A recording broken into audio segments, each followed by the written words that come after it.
Hi friends, welcome to relax recipes. இன்றைக்கி நல்ல க்ரீமியான garlic sauce எப்படி பண்ணலான்னு பார்க்கலாங்க. ரொம்பவே சிம்பிளான ரெசிபி தான் இது. இங்கே உள்ள இன்க்ரீடியன்ஸை வச்சு செஞ்சிடலாம். இதில் என்னென்ன இருக்குது அப்படின்னு நான் உங்களுக்கு சொல்கிறேன்.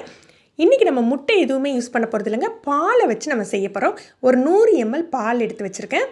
100 ml பாலுக்கு, அதாவது அரை கப் பாலுக்கு 1 கப் அளவுக்கு எண்ணெய், ஒரு 6-7 பூண்டை பொடியாக கட் பண்ணி எடுத்து வச்சுக்கோங்க. ஒரு அரை மூடி எலுமிச்சம்பழம் பிழிஞ்சு எடுத்து வச்சுருக்கேன். கொஞ்சமாக உப்பு. இது தாங்க மொத்த இன்க்ரீடியன்ஸ். இதை வச்சு நம்ம செஞ்சிடலாம். எப்படி செய்யலான்னு பார்க்கலாம். அளவுன்னு பார்த்தீங்கன்னா 100 ml பாலுக்கு 200 ml எண்ணெய் எடுத்துக்கோங்க. நான் இன்றைக்கி ரிஃபைண்ட் ஆயில் தான் யூஸ் பண்ண போகிறேன்.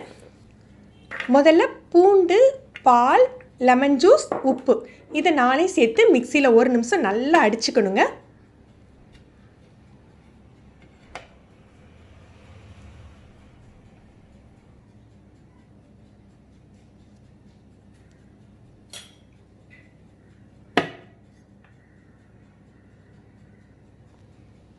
இதை 1 நிமிஷம் நல்லா அரைச்சிட்டு நம்ம எண்ணெய் சேர்த்துக்கணும். எண்ணெயை கொஞ்சம் கொஞ்சமாக சேர்த்து தாங்க அரைச்சிக்கணும். நம்ம மிக்சர் ஜாரில் பண்ணுறதுனால மிக்சியை நிறுத்தி நம்ம சேர்த்துக்கலாம் எண்ணெயை.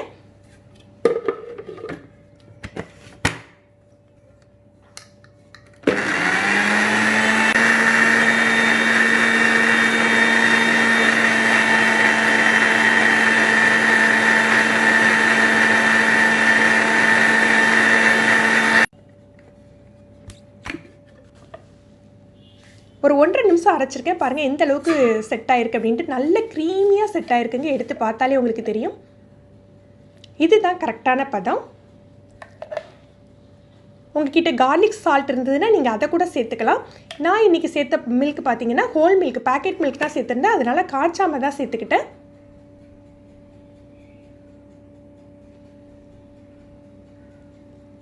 இந்த கார்லிக் சாஸை நம்ம ஸ்ப்ரெட்டாகவும் யூஸ் பண்ணிக்கலாம், டிப்பாகவும் யூஸ் பண்ணிக்கலாம். எல்லாத்துக்குமே ரொம்பவே சூப்பராக செட் ஆகுங்க.